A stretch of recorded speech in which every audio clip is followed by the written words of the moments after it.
오늘 우리에게 주시는 하나님의 말씀은 마태복음 27장 11절에서 26절입니다.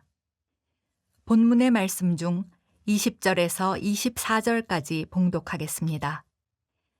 대제사장들과 장로들이 무리를 권하여 바라바를 달라하게 하고 예수를 죽이자 하게 하였더니 총독이 대답하여 이르되 둘 중에 누구를 너희에게 놓아주기를 원하느냐? 이르되 바라바로소이다. 빌라도가 이르되 그러면 그리스도라 하는 예수를 내가 어떻게 하랴?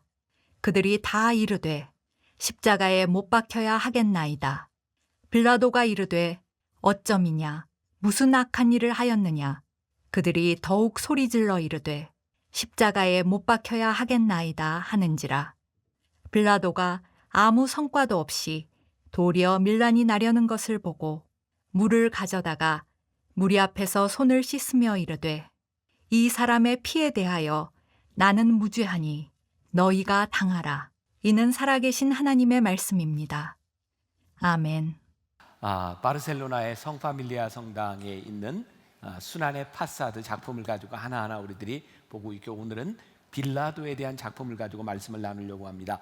오늘 말씀의 제목, 빌라도의 고민, 비겁함, 그리고 허영심. 이 이야기가 오늘 우리들의 신앙에 어떻게 적용될 것인가를 보려고 합니다. 말씀을 나누기 전에 먼저 수비라치의 작품을 보도록 하겠습니다. 오늘 이 작품이 다 나와 있지 않고 오른쪽에 빌라도가 손을 닦는 장면은 나와 있지 않는데, 제가 저곳에서 사진을 찍으면서 유심히 저 작품을 보면서 표정에 주목해 보았습니다. 의자에 앉아 있는 사람이 빌라도입니다. 그는 지금 재판석에 앉아 있고요. 그 옆에는 예수님이 있습니다. 예수님은 빌라도 앞에 재판을 받고 있어요. 예수님의 뒤에는 무기를 든 로마 병정들이 서 있습니다. 제가 저 작품을 보면서 제 마음속에 들어왔던 것은 표정이었습니다. 누가 재판을 받고 있는 건지, 누가 괴로워하고 있는 건지. 오늘 빌라도의 고민의 순간을 우리들의 신앙에 이렇게 접목해 보려고 합니다. 빌라도의 고민뿐만 아니라 이 세상을 살아가는 우리들 모두는 고민을 가지고 있습니다. 저는 두 가지가 있다고 생각합니다. 하나는 우리의 인생에 고민이 있고요, 그 고민의 결정체는 결단의 순간입니다. 고민과 결단은 뭐가 다를까요? 고민은 답이 몰라서 할 때 그 고민이고요, 답을 아는데 하는 것은 고민이 아니라 결단에 대한 문제입니다. 우리 크리스찬들에게 가장 불행한 것, 오늘 빌라도에게 가장 불행한 것은 그가 결단을 내려야 될 순간에 고민하고 있었다는 겁니다. 여러분, 우리가 하나님을 믿으면서 진리가 우리 앞에 와 있을 때 진리 앞에서 우리들이 해야 되는 것은 고민이 아니라 결단일 때가 많습니다. 오늘 여러분들 가운데 이 결단의 문제를 가지고 있는 분이 있다면 이 말씀이 오늘 해답이 되었으면 좋겠습니다. 빌라도는 왜 이 결단의 순간에 고민하고 있었을까요? 그게 제가 오늘 말씀을 준비하게 된 중요한 이유입니다. 빌라도가 고민하는 데는 두 가지 이유가 있었다고 생각합니다. 하나는 그의 비겁함이고요, 또 하나는 그의 속에 있었던 허영심에 대한 문제입니다. 오늘 이 두 가지 역시 우리들의 신앙에 접목해 보려고 합니다. 먼저 빌라도의 비겁함에 대해서 보겠습니다. 우리가 읽었던 말씀 중에 마태복음 27장 22절을 우리 다시 한번 한 목소리로 보겠습니다. 다 같이 시작. 빌라도가 이르되 그러면 그리스도 하는 예수를 내가 어떻게 하랴? 그들이 다 이르되 십자가에 못 박혀야 하겠나이다. 자, 빌라도의 우유부단한 모습이 여기 나와 있습니다. 예수님을 어떻게 하랴? 그가 결정하지 못하는 거죠. 저는 이 이유가 그에게 있어서 확신의 부재 때문이라고 생각합니다. 자, 여기 NIV 영어 성경에 보니까 22절이 이렇게 표현이 되어 있어요. What shall I do? 내가 어떻게 하랴? Then with Jesus who is called Christ. 내가 예수를 어떻게 하랴? 그런데 그가 생각하는 예수님이 누구예요? 사람들이 who is called Christ, 그리스도라 부르는 예수를 내가 어떻게 하랴? 이 문맥에서 우리들이 무엇을 느끼는지 아세요? 빌라도는 예수님이라고 하는 존재를 알고 있습니다. 그런데 예수라고 하는 존재는 알고 있지만 사람들이 그리스도로 고백하는 예수를 그는 알지 못합니다. 그는 누군가 그리스도로 고백하는 그 예수를 그가 알고 있었을 뿐입니다. 다른 말로 이야기하면 그가 예수님을 알고 있었지만 예수님을 그리스도로 믿지 않고 있다, 이런 말이기도 합니다. 여러분, 우리의 삶에 참 불행한 것은요, 예수를 믿는 사람들 가운데, 아니 이 세상을 살아가는 사람들 가운데 정말 불행한 것 중에 하나는 선악을 모르기 때문이 아니라 삶의 확신이 부재하기 때문입니다. 가만히 생각해 보세요. 우리는 선과 악을 구별하지 못하기 때문에 악을 행하는 것이 아니라 알매도 불구하고 우리들에게 확신이 없을 때가 많이 있습니다. 자, 확신이 부재될 때 우리들에게 오는 현상은 뭔지 아십니까? 확신이 없으면 진리대로 살지 못하고 세상 사람들의 소리가 들려옵니다. 그는 예수님께 대한 확신이 부족하니까 그의 마음속에, 그의 귀에 들려왔던 소리가 뭐냐면 예수님을 못 박으라는 소리였어요. 지난주에 저는 이렇게 문학의 어떤 좀 잘 알려진 분과 함께 식사를 하게 되었습니다. 이제 세종문화회관 사장도 지내고 여러 분야에서 일을 했던 분이고요. 그분은 특히 우리가 잘 알고 있는 이어령 전 문화부 장관과도 함께 뭐 여러 가지 일을 하는 분이기도 합니다. 이 이어령 장관과 그리고 이분 세종문화회관장을 지냈던 분, 그리고 또 한 분이 그 문화계 쪽에 있는 분 셋이 식사를 하게 되었답니다. 이때는 이어령 씨가 세례를 받고 믿음을 고백한 이후였고요. 셋이 저녁 식사를 하는데 셋이 서로 놀랐대요. 전부 식사 기도를 하고 있더래요. 그래서 너도 예수를 믿냐, 너도 교회를 다니냐 이렇게 얘기하는데 그 이어령 장관이 그 한 분에게 너도 하나님을 믿냐고 물었더니 믿는다고, 교회를 다니냐고, 교회를 다닌다 그러더래요. 그래서 이렇게 물었답니다. 예수님의 부활을 믿냐고. 그건 조금 그래서 이어령 장관이 그때 이렇게 말을 했답니다. 예수님의 부활을 믿지 못하면 당신은 하나님을 믿는 것이 아닙니다. 오늘 우리들이 교회를 나오면서 예배를 드리면서 하나님을 믿는다, 예배를 드린다, 나는 교인이다 라고 이야기하지만 예수님을 우리들이 그리스도로 고백하지 못하면 우리는 결정적인 순간에 우리는 진리 앞에 서서 올바른 결단을 내릴 수 없습니다. 빌라도는 그렇게 연약한 사람이 아닙니다. 그는 충분히 자기가 알고 있는 것, 자기가 옳다고 생각하는 것을 결정할 수 있는 위치에 있는 사람이었습니다. 그는 지식도 있었습니다. 자, 오늘 우리가 읽지 않은 본문 중에 하나인데요. 18절과 19절 우리 같이 봅니다. 자, 시작. 이는 그가 그들의 시기로 예수를 넘겨준 줄 알미더라. 일단 여기까지. 그가 뭘 알아요?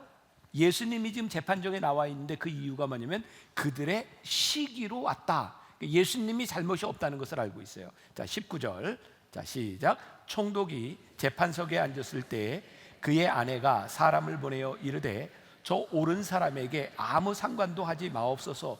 오늘 꿈에 내가 그 사람으로 인하여 애를 많이 태웠나이다 하더라.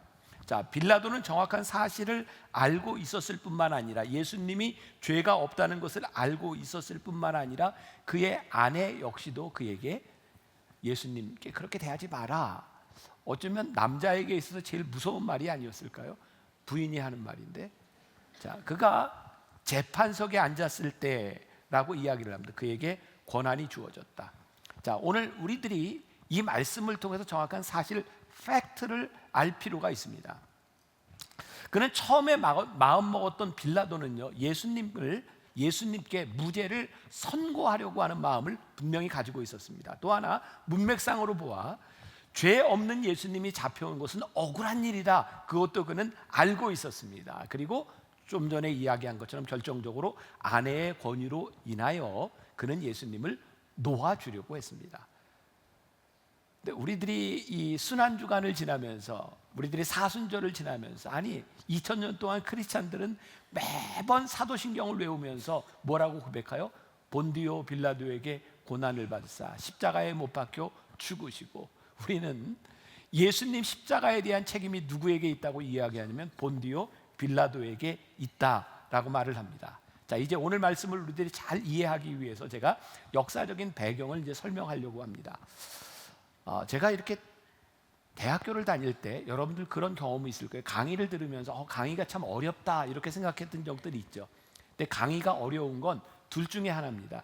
진짜 그 과목이 어렵든지, 하나는 가르치는 교수님이 내용을 모르고 가르치든지, 둘 중에 하나입니다.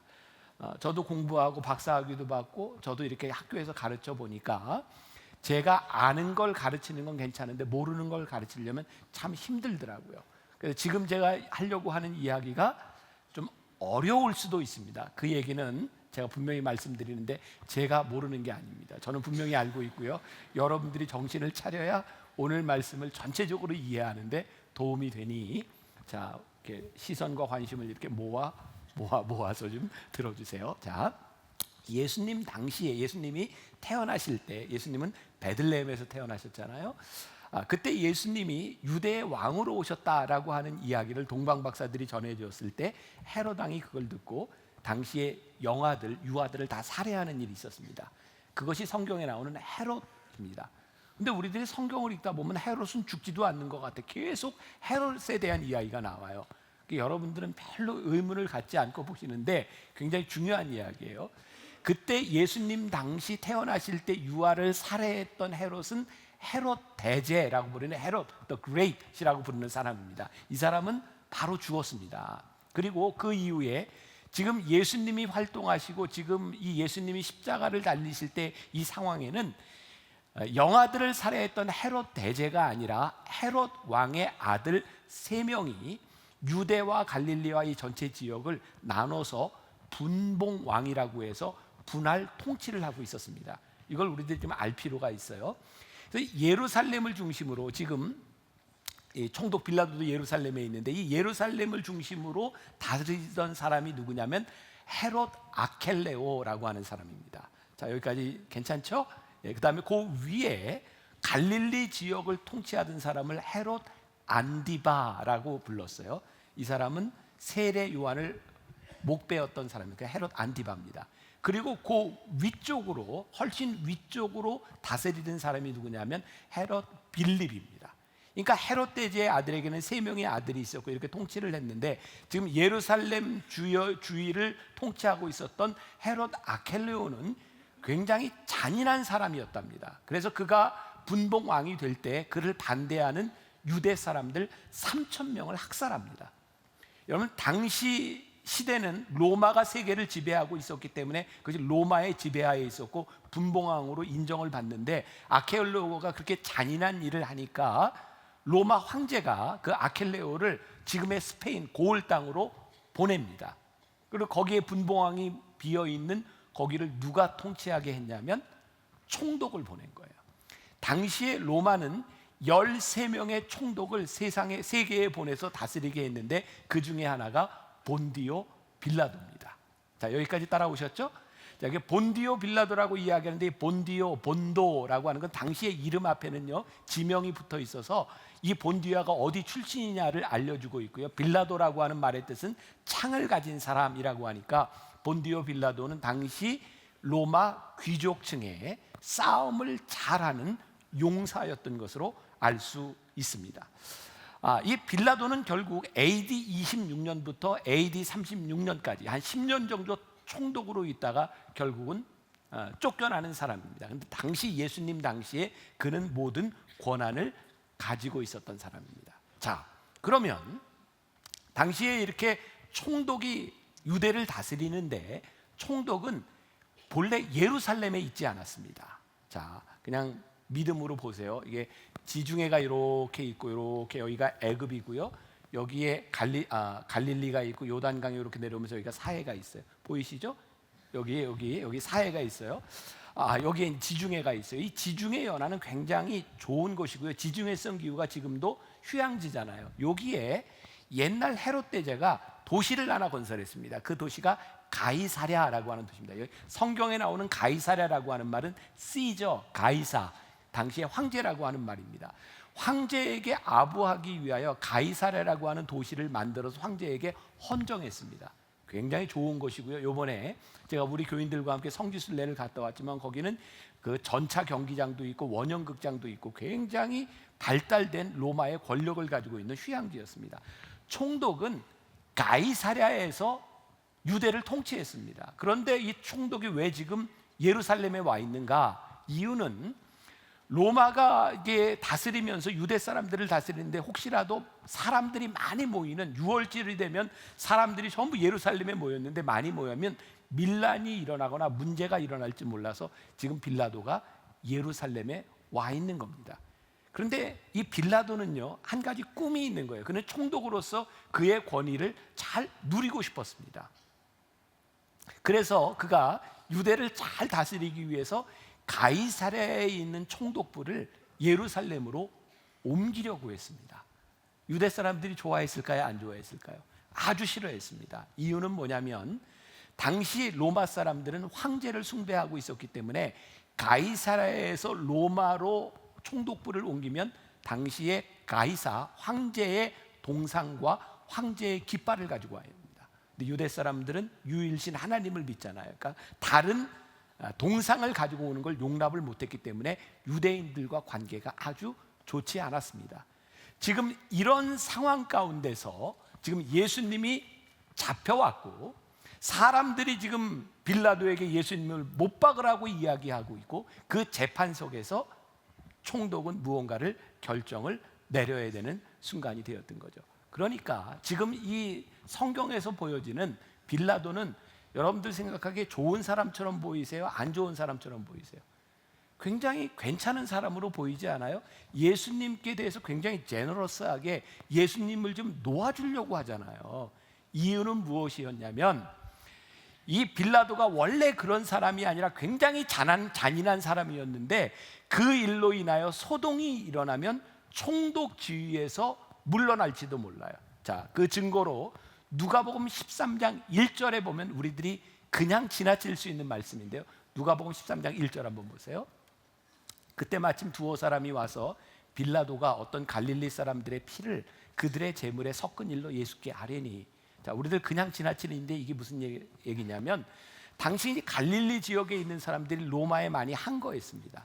근데 그들도 유월절이 되면 예루살렘에 와서 이렇게 제사를 드리는데 빌라도가 그때 한가했던 사람들을 제사를 드리는 사람을 죽입니다. 그리고 그 피와 함께 제물이 드려졌어요.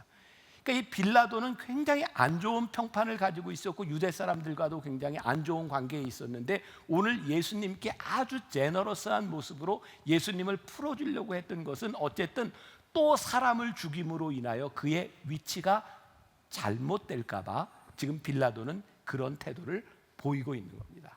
자, 그런 상황에서 24절 말씀을 한번 보겠습니다. 자, 여기까지 잘 따라오고 계셨는지 아무튼 자, 24절 자, 다 같이 봅니다. 시작. 빌라도가 아무 성과도 없이 도리어 밀란이 나려는 것을 보고 물을 가져다가 무리 앞에서 손을 씻으며 이르되 이 사람의 피에 대하여 나는 무죄하니 너희가 당하라. 자, 아까 그림에 나오지 않았던 빌라도가 세숫대야를 갖다 놓고 손을 씻으면서 나는 이 사람의 피에 대하여 무죄하니 너희가 당하라. 지금 자기가 책임을 지지 않겠다는 거예요. 어떻게든 밀란이 일어나려고 하는 일에 대하여 나는 책임을 지지 않으려고 한다.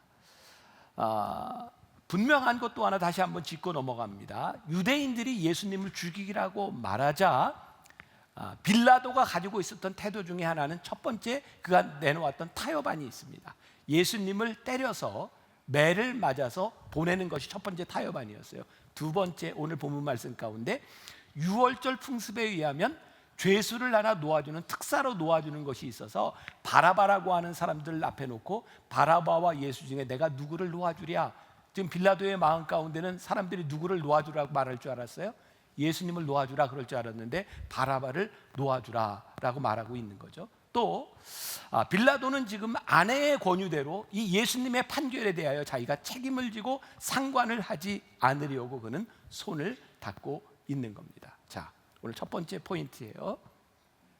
빌라도를 바라보며 그가 아무리 책임을 회피하려고 해도 역사는 그리고 사실은 바뀌지 않는다는 겁니다.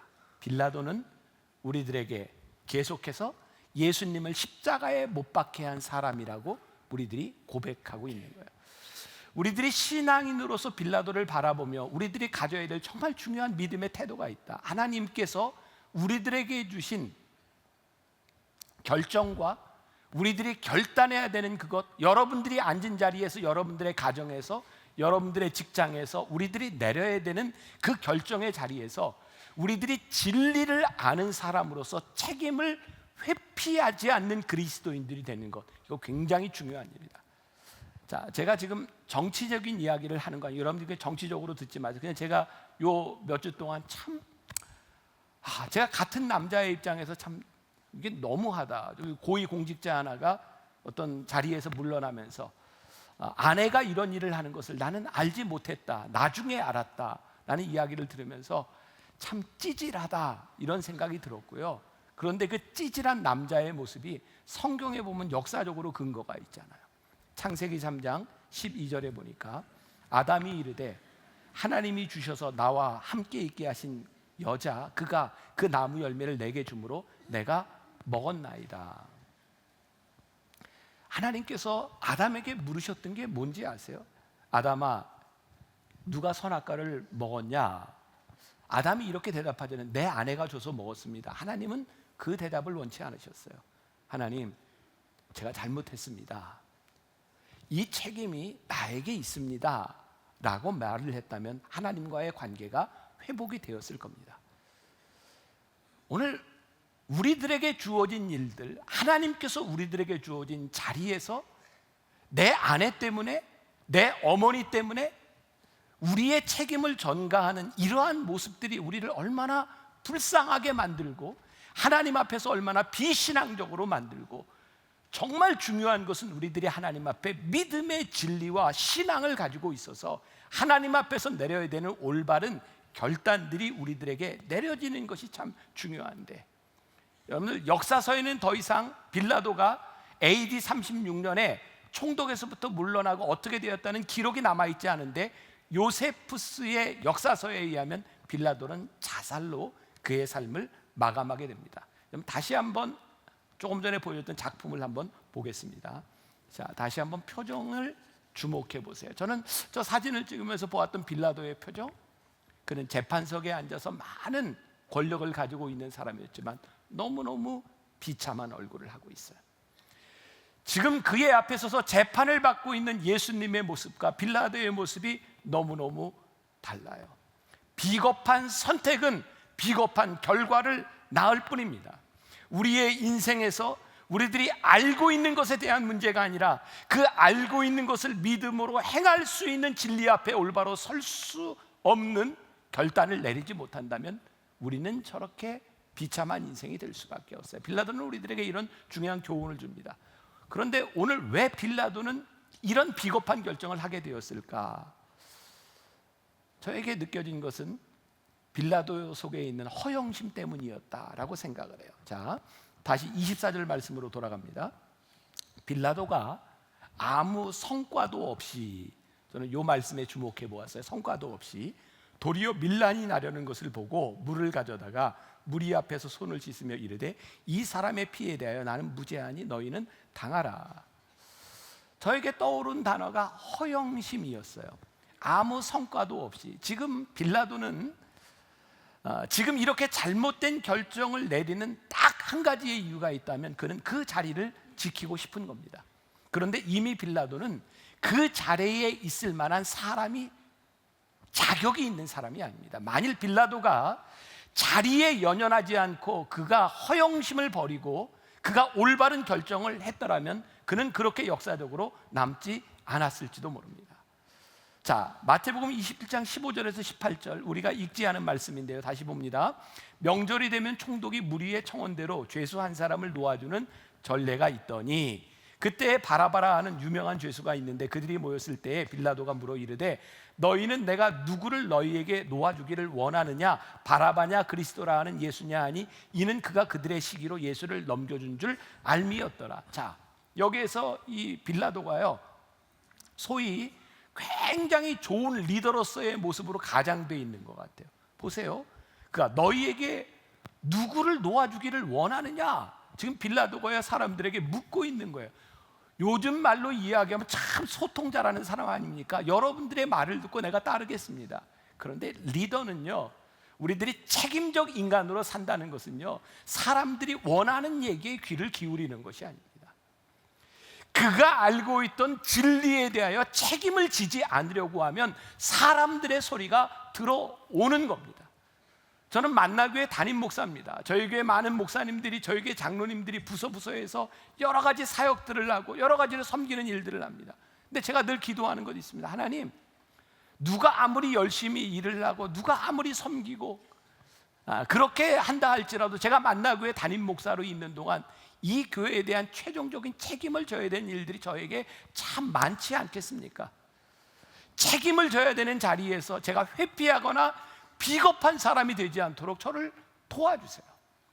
이게 만나교회를 담임하고 있는 저에 대한 문제가 아니라 여러분들의 가정에 책임을 지고 있는 가장과 여러분들의 소속한 단체와 여러분들의 삶에서 여러분들이 지고 있는 모든 일들 가운데 우리들이 책임적 인간이 된다고 하는 건 너무너무 중요한 일이에요.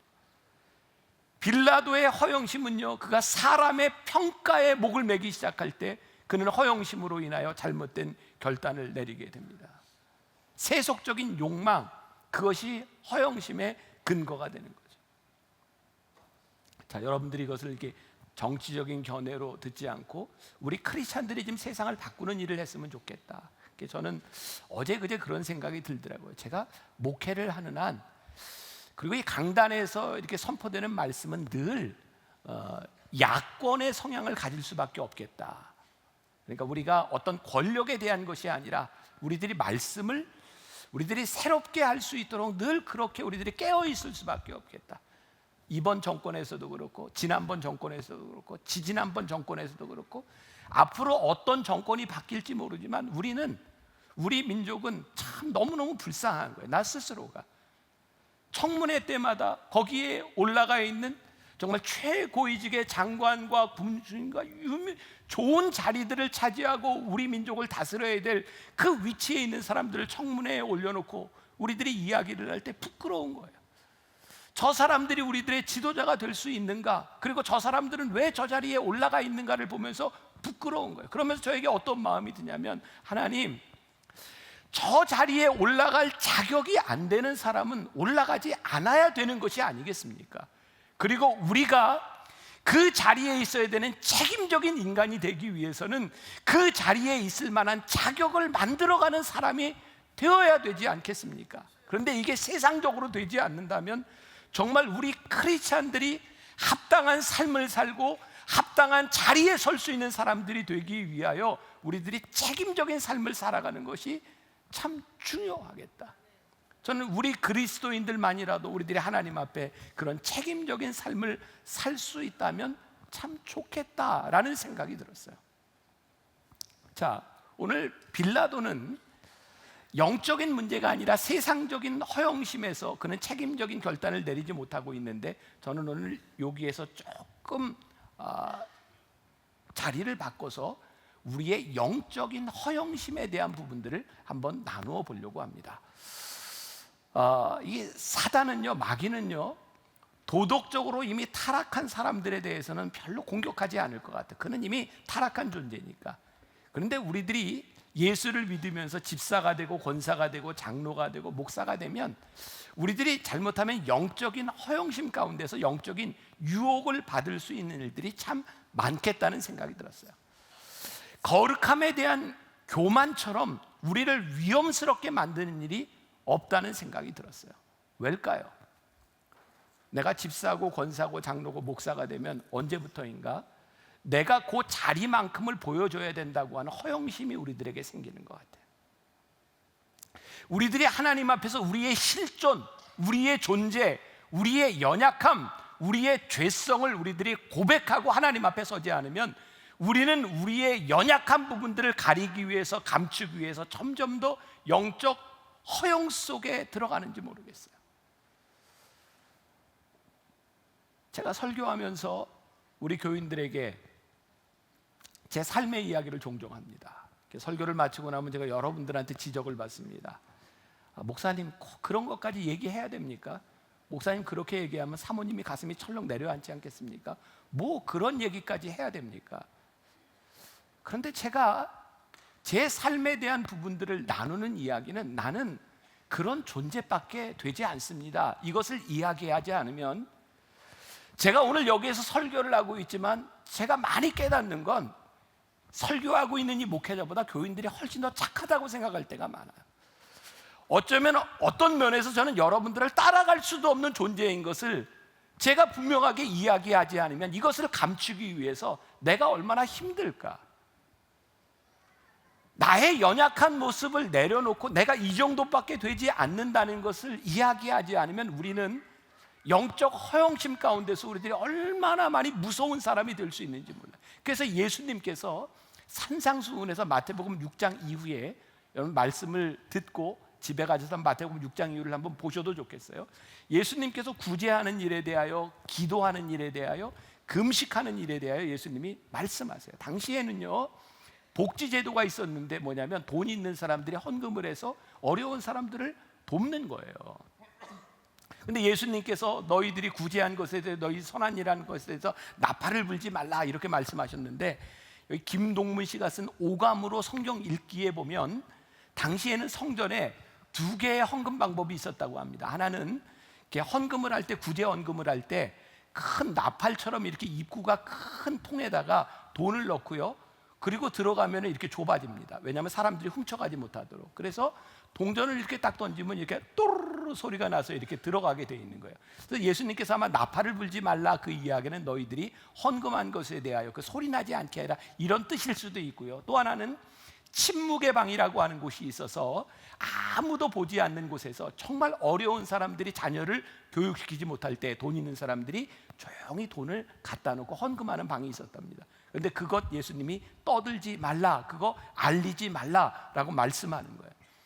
또 예수님께서 기도에 대해서 이렇게 말씀하시죠. 당시의 유대인들은, 경건한 바리새인들은 하루에 3번씩 기도했고요, 일주일에 2번씩 금식했습니다. 마태복음 6장 6절에 이런 말씀이 있어요. 너는 기도할 때 내 골방에 들어가 문을 닫고 은밀한 중에 계신 내 아버지께 기도하라. 은밀한 중에 보시는 내 아버지께서 갚으시리라. 은밀한 중에 기도하라 그랬어요. 사람들에게 나타나지 말라 그랬어요. 책에 보니까 이런 이야기가 있더라고요. 당시에 경건한 바리새인들은요, 시간이 되면 늘 정해진 시간에 기도를 했는데 걸어가다가도 시간이 되면 눈 감고 기도했답니다. 그래서 바리새인이 기도 시간에 기도하고 눈 감고 기도하다가 나무에 부딪혀서 머리가 이렇게 깨어져서 피가 흘렀답니다. 사람 그걸 모르고 이렇게 가는데 사람들이 묻는 거예요. 그 머리에 왜 피가 납니까? 그랬더니 제가 기도하다가 눈 감고 기도하다가 나무에 부딪혀서 피가 났네요. 그랬더니 참 경건하시군요. 그래서 이 사람이 그 얘기를 듣고 피를 안 닦습니다. 그리고 사람들이 물어볼 때마다 내가 기도하다가요 나무에 부딪혀서요, 참 경건하시군요. 그래서 사람들이 그걸 보고 나서요, 저렇게 하면 경건하구나. 그래서 일부러 이마에 상처를 내고 피를 흘리고 다니는 게 유행이었답니다. 종교적 허영심입니다. 우리에게 뭐라고 말씀하시면 너희들이 사람에게 보이려고 하지 말아라, 지금 우리들에게 말씀하고 있는 거예요. 메시지 성경에 보니까 이 부분을 이렇게 표현하고 있습니다. 또 너희가 하나님 앞에 나아갈 때 연극하지 말아라. 그렇게 하는 사람들은 다 스타가 되기를 꿈꾸며 기도할 때마다 쇼를 일삼는다. 하나님께서 극장 객석에 앉아 계시단 말이냐? 너희는 이렇게 하여라. 하나님 앞에서 연극하고 싶은 유혹이 들지 않도록 조용하고 한적한 곳을 찾아라. 예수님께서 구제와 기도와 금식에 대하여 말씀하실 때 이렇게 표현을 하셨어요. 너희들이 기도할 때에, 금식할 때에. 만일 예수님께서 기도하려거든 금식하려거든 이렇게 말씀하셨다면 이 의미는 아주 달라집니다. 너희들이 기도할 때, 구제할 때, 금식할 때라고 하는 말씀은 뭐냐면, 기도와 금식, 구제가 잘못된 게 아니라 너희들이 이것을 할 때에 너희들의 동기가 어디 있는지를 보라는 거예요. 너희들이 이것이 사람에게 보이기 위한 영적인 허영심인지 아니면 너희들이 하나님 앞에서 하는 일인지 영적인 동기가 올바로 되어 있으면 안 된다라고 하는 것을 우리들에게 말씀하고 있는 거예요. 오늘 빌라도가 사람들 앞에서 손을 닦습니다.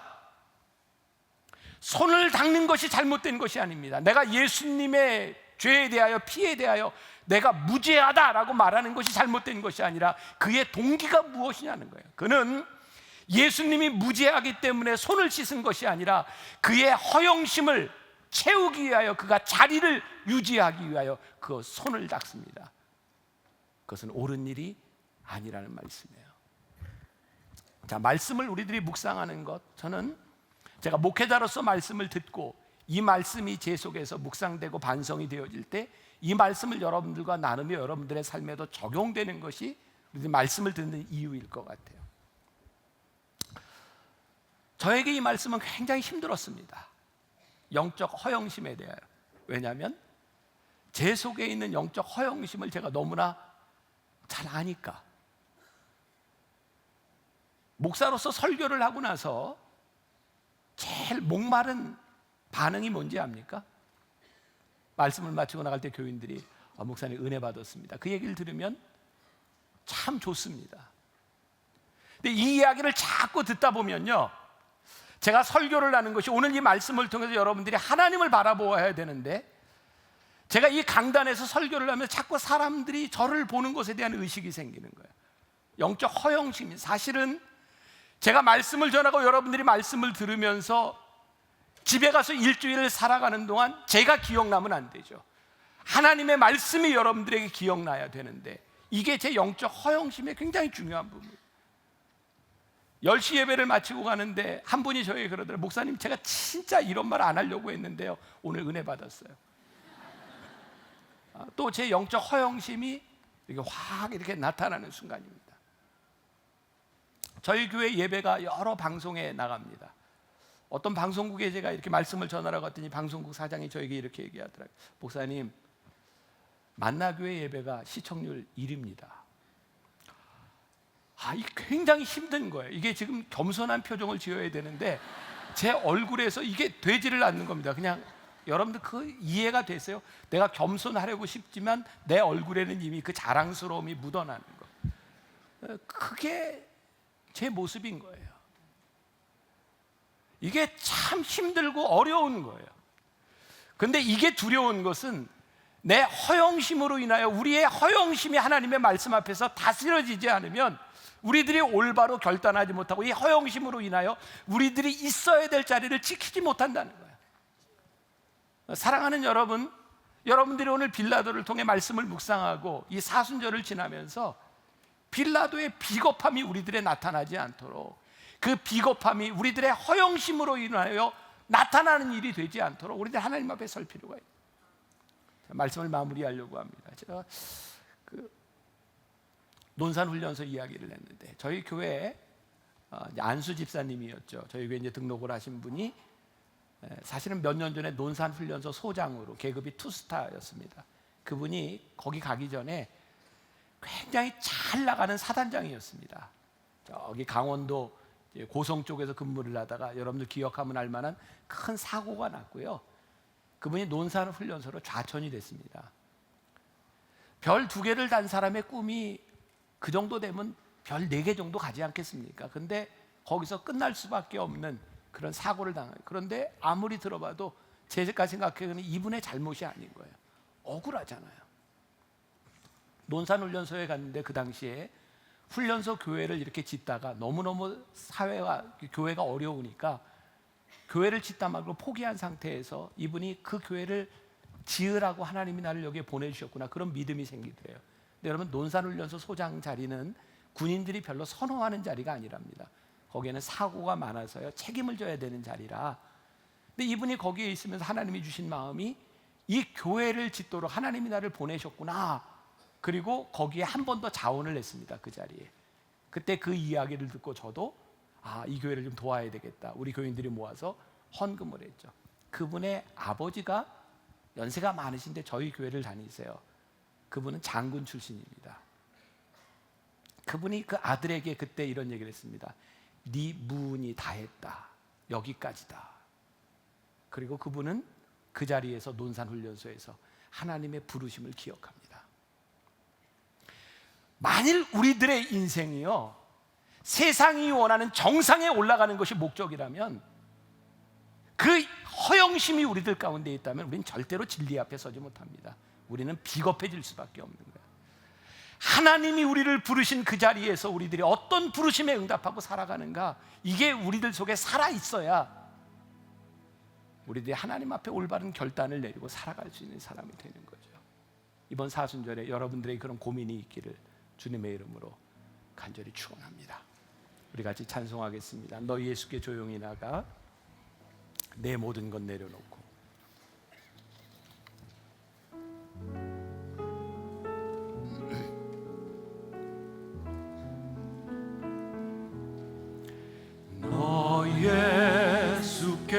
조용히 나가 내 모든 짐 내려놓고 주 십자가 사랑을 믿어 죄사함을 너 받으라. 주 예수께 조용히 나가 내 마음을 쏟아놓으라.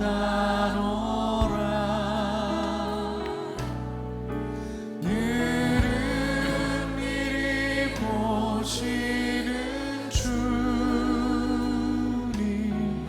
그 은혜를 베푸시니 너 예수께 조용히 나가 너 예수께 조용히 나가 내 모든 짐 내려놓고 주 십자가 사랑을 믿어 죄사함을 너 받으라. 주 예수 우리 함께 일어나 찬송하겠습니다. 나가 내 마음을 쏟아놓으라. 늘은 미리 보시는 주님 그 은혜를 베푸시니 주 예수께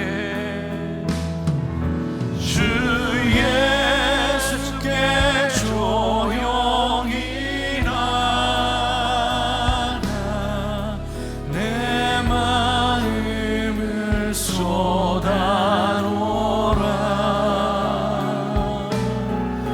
늘은 미리 보시는 주님 그 은혜를 베푸시니.